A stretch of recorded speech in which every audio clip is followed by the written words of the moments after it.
అసలు మనం ఎవ్వరం? మన ఉనికి వెనుక ఉన్న అసలు కథేంటి? ఈ ప్రశ్నలకి సమాధానం కోసం మన మూల గ్రంథం ఏం చెప్తుందో ఒకసారి చూద్దాం. ఓకే, అయితే ఇక అసలు విషయంలోకి వెళ్ళిపోదామా? మన మూల గ్రంథం మొదట్లోనే 3 ముఖ్యమైన ప్రశ్నలు వేసింది. ఆ ప్రశ్నలతోనే మన ఈ అన్వేషణలు మొదలుపెడదాం. అయితే ఈ ప్రశ్న ఏదో మనకు మాత్రమే వచ్చిన డౌట్ కాదు. ప్రపంచవ్యాప్తంగా చాలా మతాలు, చాలా నమ్మకాలు దీనికి సమాధానం వెతికాయి. అసలు ఈ ఆత్మ అనే కాన్సెప్ట్ను వాళ్ళు ఎలా చూస్తారో ముందు తెలుసుకుందాం. చూడండి, పేర్లు వేరు కావచ్చు. ఇంగ్లీష్లో సోల్ అనొచ్చు, ఇస్లాంలో రూహ్ అంటారు, మన ధర్మంలో ఆత్మ అంటాం. చివరికి సైన్స్ కూడా దీన్ని కాన్షియస్ ఎనర్జీ లేదా చైతన్య శక్తి అంటోంది. కాని వీటన్నిటి వెనక ఉన్న మూల భావన మాత్రం ఒక్కటే. అదేంటంటే మనలో ఏదో ఒక ప్రత్యేకమైన చైతన్యవంతమైన సారముందన్నమాట. ఇక్కడ మనం అర్థం చేసుకోవాల్సిన కీలకమైన పాయింట్ ఇదే. నేను అంటే ఈ శరీరం కాదు, నేను అంటే ఆత్మ. మరి శరీరం? ఇది కేవలం ఆత్మ తన పనులు చేసుకోవటానికి, ఈ ప్రపంచంలో ప్రయాణించడానికి ఉపయోగించుకునే ఒక సాధనం, ఒక బండిలాంటిది అంతే. సరే, మనలో ఆత్మ ఉందని అర్థమైంది. కాని అసలు ఆ ఆత్మ ఎలా ఉంటుంది? దాని రూపమేంటి? దానికేమైనా పవర్ ఉంటుందా? ఇప్పుడు దీని గురించి మన గ్రంథం ఏం చెప్తుందో చూద్దాం. మన మూల గ్రంథం ప్రకారం ఆత్మ అంటే ఒక పరమ ప్రకాశవంతమైన అస్తిత్వం. సింపుల్గా చెప్పాలంటే ఒక సూపర్ బ్రైట్ లైట్ లాంటిది. దానినుంచి వచ్చే శక్తి దాని చుట్టూ మైట్ అనే ఒక రక్షణ కవచాన్ని ఏర్పరుస్తుందట. ఈ స్లైడు చాలా ఇంట్రెస్టింగ్గా ఆత్మశక్తికి అంటే మైట్కి, ఇంకా ఈ భౌతిక ప్రపంచపు కాంతికి అంటే లైట్కి మధ్య ఉన్న తేడాని చూపిస్తుంది. అంటే ఏంటంటే ఆత్మ నుంచి వచ్చే ఆ మైట్ అనే శక్తి ఒక షీల్డ్ లాగా పనిచేస్తుంది. బయట ప్రపంచంలోని చెడు, మలినాలు ఏవీ ఆత్మను తాకకుండా కాపాడుతుందన్నమాట. ఈ కాన్సెప్ట్ ఇంకా బాగా అర్థం కావడానికి మన గ్రంథం ఒక అద్భుతమైన పోలిక చెప్పింది. ఆత్మ యొక్క కాంతి ఎలా ఉంటుందంటే, రాత్రిపూట ఆకాశంలో మిలమిలా మెరుస్తూ కనిపించే ఒక తెల్లని, స్వచ్ఛమైన నక్షత్రం ఉంటుంది కదా, అచ్చమలా ప్రకాశిస్తుందట. ఇక్కడ నిజంగా షాక్ అయ్యే విషయమేంటో తెలుసా? ఇంత శక్తివంతమైన ఆత్మ పరిమాణంలో మన తల వెంట్రుక మందంలో ట్రిలియన్ వంతు కంటే కూడా చిన్నగా ఉంటుందట. అంటే మన కంటికి అస్సలు కనిపించనంత సూక్ష్మమైనది. ఓకే, ఇప్పటివరకు ఆత్మ స్వరూపం గురించి ఒక ఐడియా వచ్చింది కదా.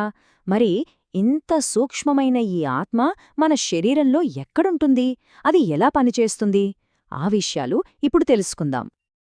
మన గ్రంథం ప్రకారం ఆత్మ ఎక్కడో లేదు, మన నుదుడి భాగంలో, సరిగ్గా మనం బొట్టు లేదా తిలకం పెట్టుకుంటాం కదా, ఆ ప్రదేశంలో మనసుకి కేంద్రంగా ఉంటుందట. ఈ స్లైడ్లో చూడండి, మన అంతర్గత ప్రపంచం నిర్మాణం ఎలా ఉందో. అన్నిటికీ మూలం, కేంద్రం ఆత్మ. ఆ ఆత్మ లోపల మనసు ఉంటుంది.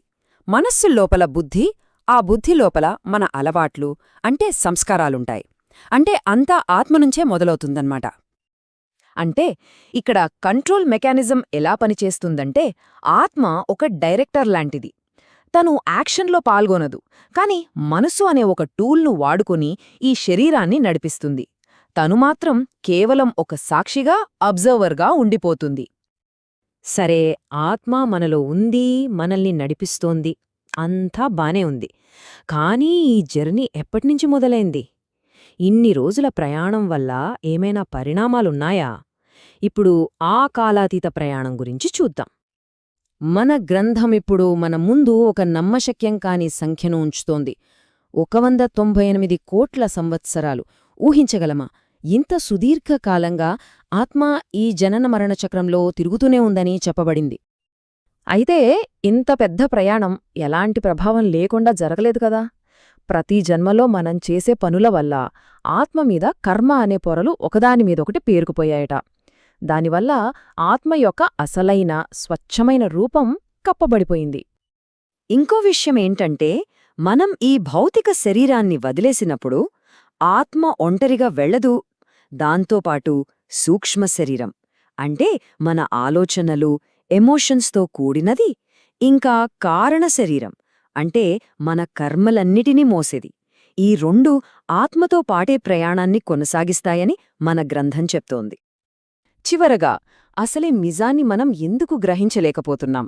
మనల్ని అడ్డుకుంటున్న పెద్ద అపోహ ఏంటి? మన గ్రంథం దాని గురించి ఏం చెప్తుందో చూద్దాం. మన గ్రంథం ఈ సంబంధాన్ని చాలా సింపుల్గా వివరిస్తోంది. ఆత్మ అనేది యజమాని, ఓనర్ అన్నమాట. మరి ఈ భౌతిక శరీరం, సూక్ష్మ శరీరం, కారణ శరీరం ఇవన్నీ ఆ యజమాని యొక్క ఆస్తులు, అంటే పొసెషన్స్ మాత్రమే. మరి ఈ నిజాన్ని తెలుసుకోవడం ఎందుకంత కష్టంగా ఉంది? ఎందుకంటే మనమొక పెద్ద భ్రమలో, ఒక ఇల్యూజన్లో బతుకుతున్నాం. మన కంటికి కనిపిస్తున్న ఈ శరీరాన్నే నేను అని బలంగా నమ్మేస్తున్నాం.